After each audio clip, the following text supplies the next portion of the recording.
Olá, seja muito bem-vindo ao Em Pauta. Hoje vamos discutir um tema que ainda é tabu em muitas esferas da sociedade: a prostituição ou chamado mercado do sexo. Vale lembrar que em 2002, o Ministério do Trabalho e Emprego incluiu na classificação brasileira de ocupações o chamado profissional do sexo. Mas para esse profissional ter reconhecimento, ainda não há regulamentação. O profissional do sexo exerce atividade legal no Brasil. O ilegal é a exploração da atividade.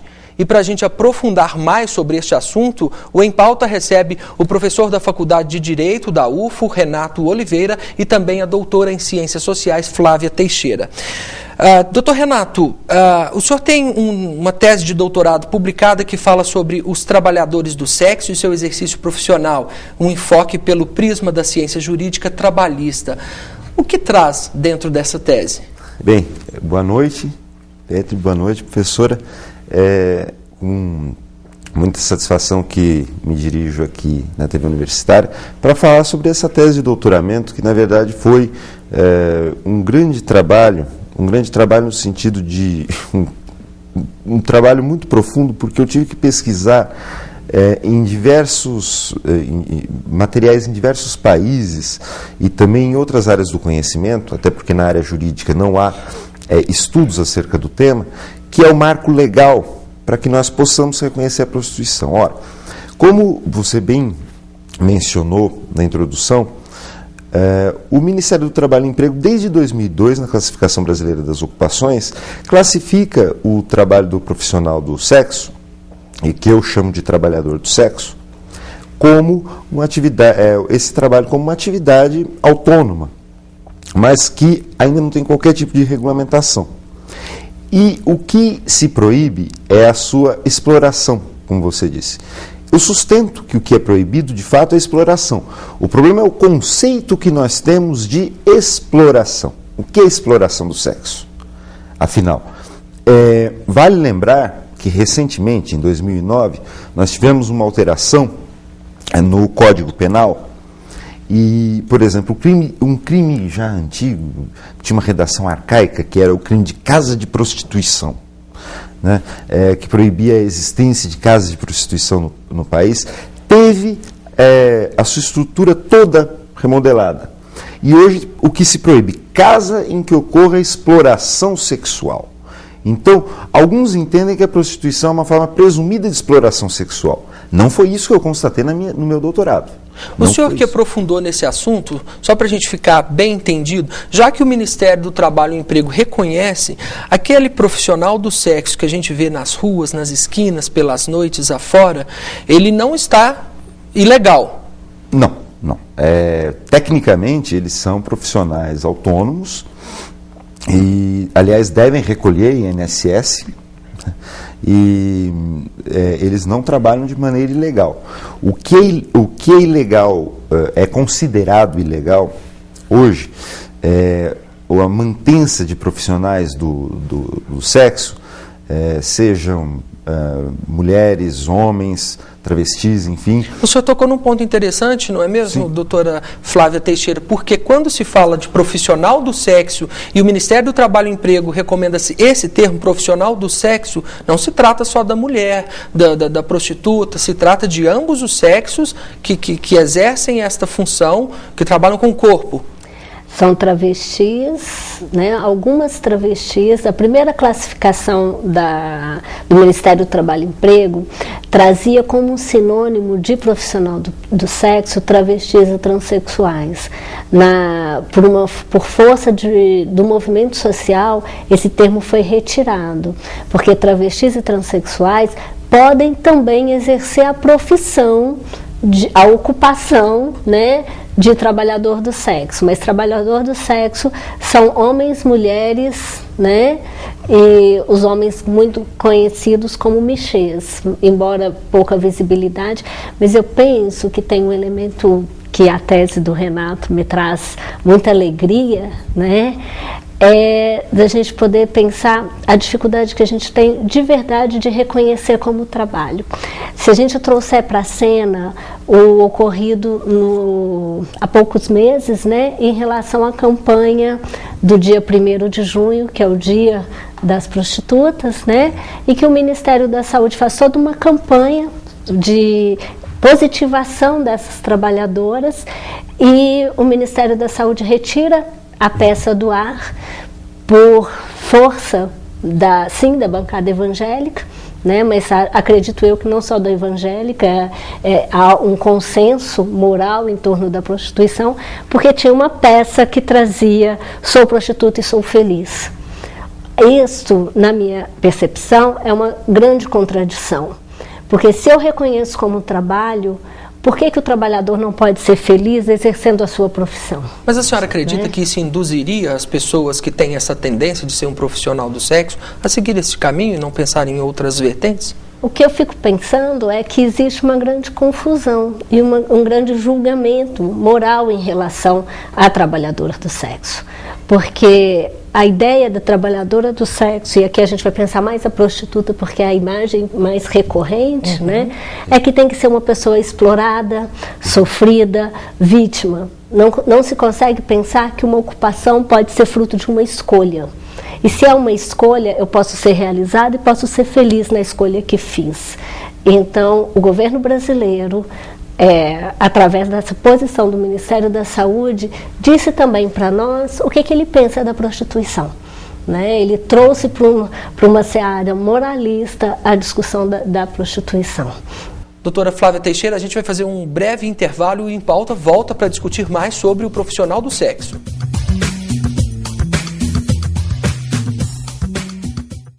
Toda criança alfabetizada até os 8 anos.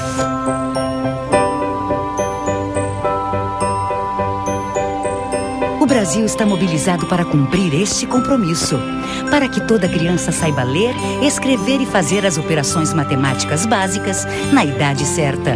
O trabalho já começou. Durante os próximos 2 anos, os professores do 1º ao 3º ano do ensino fundamental serão beneficiados por cursos de aperfeiçoamento e bolsas de estudos. As escolas receberão novos materiais pedagógicos e recursos digitais. E com avaliações periódicas, será possível acompanhar o desempenho de cada aluno em todo o país. Você também faz parte deste compromisso, com o presente de cada criança, com o desenvolvimento de um país inteiro. Para saber mais, acesse pacto.mec.gov.br. Ministério da Educação, Governo Federal.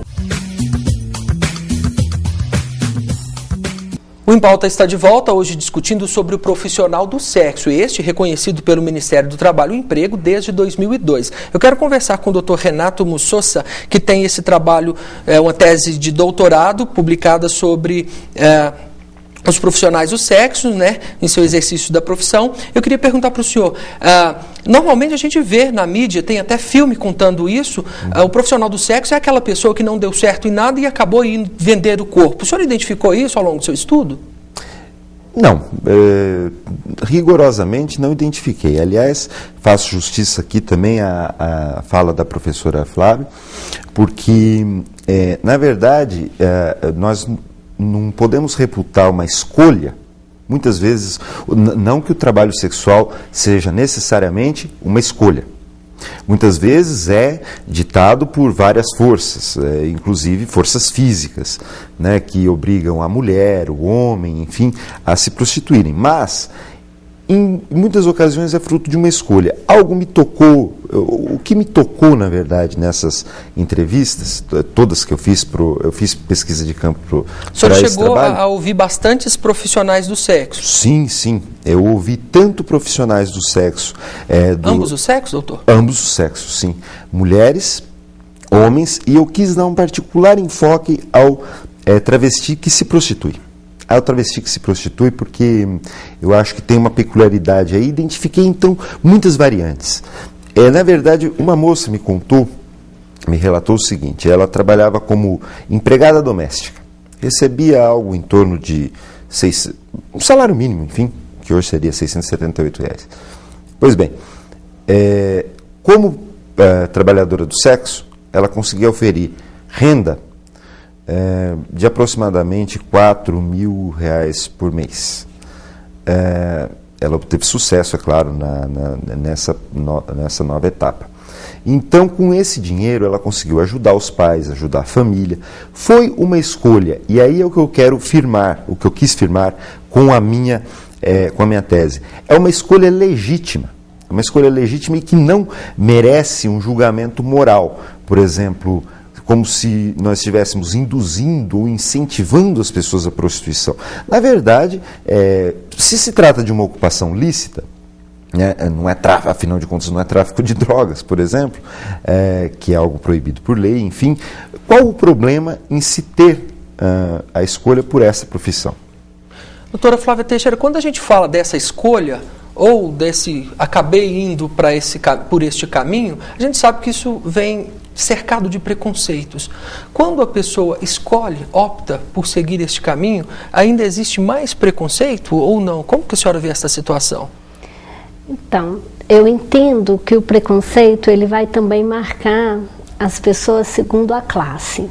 Então, nós temos prostitutas de luxo, né, prostitutas que trabalham no mercado do sexo, mas que atendem uma determinada clientela e que se posicionam numa determinada forma, que elas muitas vezes nem mesmo são chamadas de prostitutas, são acompanhantes, né, tem uma outra discussão colocada.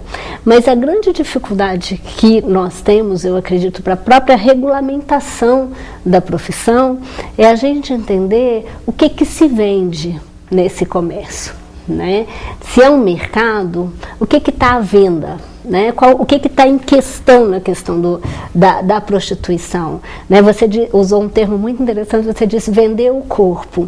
Eu me lembro da Lourdes, que é uma das mais antigas prostitutas que nós temos, né? Que constrói no Pará, antes mesmo do advento da internet, essa discussão de trabalho em rede, e que funda a Rede Brasileira de Prostitutas. E eu escutei da dona Lourdes falar uma vez, olha, eu não vendo o meu corpo, porque se eu vendesse, eu seria estelionatária, porque eu não posso vender aquilo que eu vou levar para casa. Mas, doutora Flávia, a gente vê esses exemplos que a senhora está citando e a gente fica curioso em saber. Existe um preconceito já dentro da atividade, mas também existe um preconceito prévio, porque muitos entendem que estas pessoas, como a senhora citou o caso lá do Pará, foram por este caminho porque não deram certo em nada. E isso é de fato identificado aqui na nossa região também? Então, na verdade, eu penso que tem que haver um outro lugar para se chegar a essa discussão. O Brasil, em 2008, recebeu foi a primeira consulta nacional sobre AIDS, direitos humanos e prostituição. O governo federal organizou em Brasília e foi muito interessante ver dentro da rede, né, ou conversando com a rede, uma prostituta que era secretária bilíngue de uma grande empresa internacional. E ela escolheu deixar essa profissão para assumir a posição de profissional do sexo, porque era muito mais rentável. Então nós temos que pensar no mercado de trabalho. Né? E que aí, agora, o que me importa? Pensar como o direito vai nos ajudar a garantir direitos. Porque se uma profissional do sexo hoje adoece, apesar dela recolher INSS, como que a gente vai garantir que ela tenha licença saúde relacionada a DST, por exemplo? Até mesmo porque essas pessoas estão mais susceptíveis a determinadas doenças. Agora, doutor Renato Mussoça, o senhor também, ao longo dessa tese de doutorado, ao longo do trabalho do senhor, ouvindo esses personagens do trabalhador do sexo, também identificou pessoas que dizem que não se sentem vendendo o corpo. Sim. Aliás, me marcou muito uma profissional do sexo que me disse basicamente essas palavras. Ela não me identificava, claro, como professor ou pesquisador, enfim, ela me identificava como advogado, simplesmente. Então ela dizia o seguinte, falava assim, doutor, falava isso, mas por insistência me acabou me tratando com mais liberalidade. Falava assim, mas quando você atende um cliente, o que você faz? Eu redijo uma petição, assino e tal. Você, o que você usa? Eu falei, bom, o cérebro, a mão para digitar, para assinar, enfim. Ela falou, você dá o seu cérebro? Eu falei, não. Você dá a sua mão para o cliente? Não. não leva com ele. Ela falou assim, então, também nada do que é meu é levado com o cliente. Eu uso de partes do meu corpo para oferir renda, assim como o senhor. Eu falei, essa é a definição perfeita. A definição dessa moça foi a definição perfeita para o que eu penso sobre a prostituição como escolha, como uma escolha profissional e que é legítima. Agora, as formas como o direito pode encarar isso é que nós temos que começar a examinar. Por exemplo, eu não vejo hoje obstáculo algum por exemplo, ao trabalho associativo dos profissionais do sexo. Por quê? Porque já que é um trabalhador autônomo, por que não trabalhar de forma associada em cooperativas, né?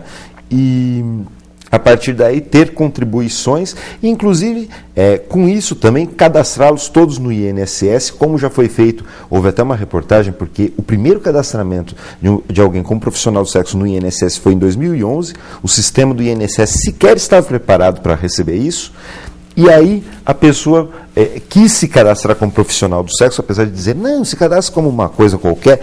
Não, mas porque existem doenças e riscos que são inerentes à profissão do sexo. Então, a partir daí, eu acredito que os trabalhadores começam a ter uma proteção um pouquinho melhor, mas há mais por fazer.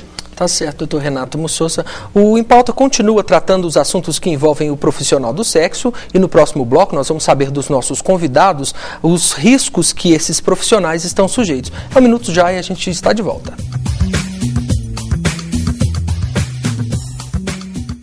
Parceria Cultura e Educação vai fazer da escola pública um lugar de encontro, criação e circulação da diversidade da cultura brasileira. O artista é um excelente educador. Através da arte, ele provoca um despertar. Você pode usar da arte como elemento pedagógico. O artista, o mestre de capoeira, o coquista, o cordel, o sambador, todos podem ser um bom educador. Você que é artista, ponto de cultura, museu, arte educador, agora pode desenvolver um projeto cultural em parceria com a escola pública. Apresente sua ideia no Mais Cultura nas Escolas. Eu acho que a gente aprende com o corpo, a gente aprende fazendo, a gente aprende experimentando. E as artes, elas fazem isso. Participe do programa Mais Cultura nas Escolas. Construa seu projeto com uma escola parceira. Acesse o portal do MEC. Ministério da Educação. Governo Federal. O nosso Em Pauta está de volta, tratando os assuntos em torno do profissional do sexo, repito, já reconhecido pelo Ministério do Trabalho e Emprego desde 2002. Doutora Flávia Teixeira, o preconceito, a gente já falou que ele existe, a gente já comentou sobre personagens que estão na tese de doutorado do doutor Renato. Eu queria perguntar para a senhora, e os riscos que esses profissionais estão sujeitos? Então, o maior risco, na verdade, que penso, né, é a vulnerabilidade que eles estão expostos, está exatamente situada na esfera do Estado. O Estado é o maior agente produtor de vulnerabilidade dessas pessoas quando o Estado não regulamenta a profissão, não é? Porque quem vai dar segurança para essas pessoas no exercício de sua profissão? Quem vai discutir qual é o processo de aposentadoria? Em quanto tempo se aposenta? O que é periculosidade? O que é insalubridade? O que é uma condição insalubre de trabalho? Então, se para todas as outras profissões nós já temos essa... de alguma forma, essas garantias, as trabalhadoras e os trabalhadores do sexo, não.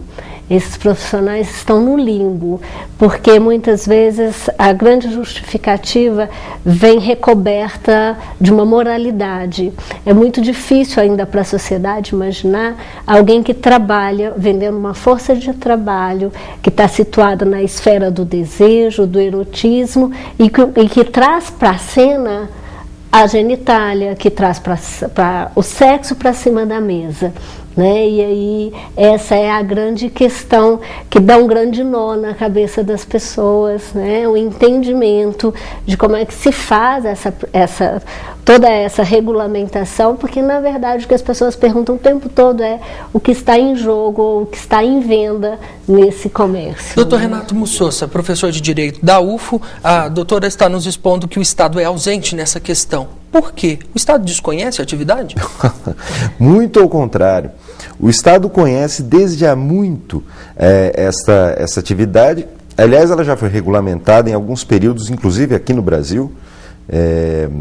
Isso para não citar, claro, Grécia, enfim, períodos da antiguidade, mas no próprio Brasil, século XIX, houve um período que foi mais regulamentarista, mas por questões de saúde pública, enfim.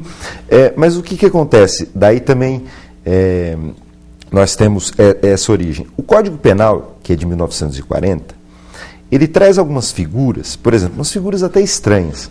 Facilitação na prostituição, induzimento à prostituição. Quer dizer, se eu aconselhar alguma pessoa, não continue na prostituição, bom, eu sou um criminoso. Como? Eu nunca vi ninguém condenado por isso. Outra questão, é claro, o Estado conhece e mais, tira proveito dessa situação. Por quê? Qual é o problema? Como é criminalizada, como as casas de tolerância, como se diz, os bordéis, enfim, são criminalizados ainda, o que acontece? Nós temos uma espécie de corrupção das forças primárias do Estado. Leia-se, polícia, às vezes Ministério Público, delegado, enfim, eu ouvi muitos relatos nesse sentido, paga-se propina para essas pessoas, para que elas não denunciem a atividade, porque é criminosa, para que não denunciem, enfim, que isso não se torne um processo criminal. Um pequeno detalhe, em toda cidade desse país, eu faço aqui um desafio, eu quero ver uma cidade desse país em que não se tenha casa de prostituição. Uma. Todos nós sabemos que elas existem, nós sabemos onde elas estão, e a polícia sabe melhor ainda. Todos sabem. Só que para o Estado é interessante manter a situação tal como está. E não, por exemplo, fazer uma releitura daquele crime que eu havia falado de casa de prostituição, que agora seria casa de exploração sexual. Ou seja, a partir daí, se nós recriarmos o conceito de exploração sexual, nós podemos, inclusive, reconhecer o proprietário do bordel, da casa de tolerância, chamem como quiserem chamar, como um empresário, um empreendedor, e que tem empregados, e que aí garante todos os direitos sociais previstos, tanto na Consolidação dos Direitos do Trabalho, como no artigo 7º da Constituição Federal. Doutora Flávia Teixeira, se a situação hoje é diferente, não é mais crime, se todo mundo sabe que existe e aonde estão instalados, como funcionam e assim por diante, qual o entrave maior que a senhora acredita? Ainda é a sociedade conservadora que não deixa o bonde andar? Eu vou te dar um exemplo. Em 2010, misturado com toda a discussão da prostituição, nós vamos ter uma grande discussão sobre tráfico de pessoas, que só veio complicar o nosso campo de trabalho. Em 2010, houve uma reportagem, que dizia da ação da Polícia Federal que desbaratou uma quadrilha no Rio de Janeiro. Fui ler com cuidado e essa quadrilha dizia respeito a dançarinas e mulheres que atuavam nos bastidores de programas de TV. Essas mulheres acompanhavam deputados, políticos, atores para fora do país, passar semanas, às vezes, e voltavam, e diziam de tráfico. E eu fiquei muito curiosa para tentar entender o que eles estavam chamando de exploração sexual. Essas mulheres diziam que elas combinavam o preço, que elas decidiam o programa, que elas recebiam em média R$25 mil por acompanhante. Onde está a exploração? O que diz que isso é exploração?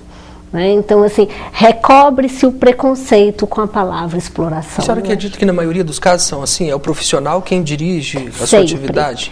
O Néstor Perlonge, que é um antropólogo, né, foi um antropólogo, ele tem um livro que é clássico, que chama O Negócio do Michê. E ele diz que toda e qualquer relação no comércio sexual, no mercado sexual, é regida por um contrato. Né? É um contrato verbal, mas é o contrato que se faz. Então toda a ação é contratual, ela é resolvida antes de se entrar no carro, né? E é claro que ajustes podem acontecer durante o processo, mas se tem um contrato verbal que é a ética da profissão.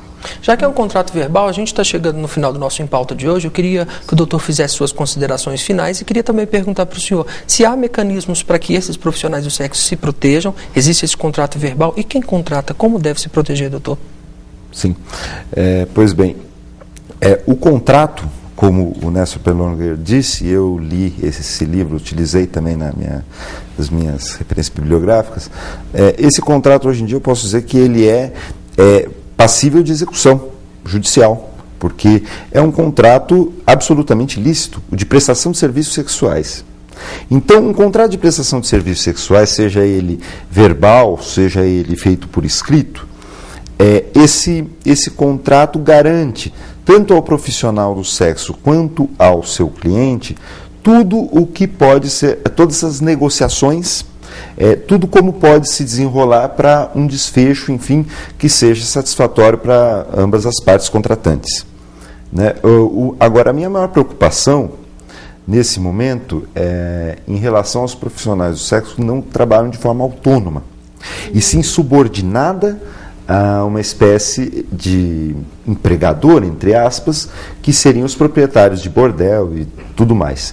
A esses eu gostaria de ver reconhecido, como eu já vi em 2 julgados, apenas 2 julgados no Brasil, reconhecidos como relação de emprego, para que aí se garanta FGTS, 13º salário, férias, insalubridade, periculosidade, e aí sim possamos discutir questões eminentemente trabalhistas para garantir a proteção desses profissionais. Tá certo, demandas em lutas no Brasil, né? Quero agradecer a presença do Dr. Renato Mussosa, da doutora Flávia Teixeira. O nosso Em Pauta de hoje fica por aqui. Eu te espero no próximo programa.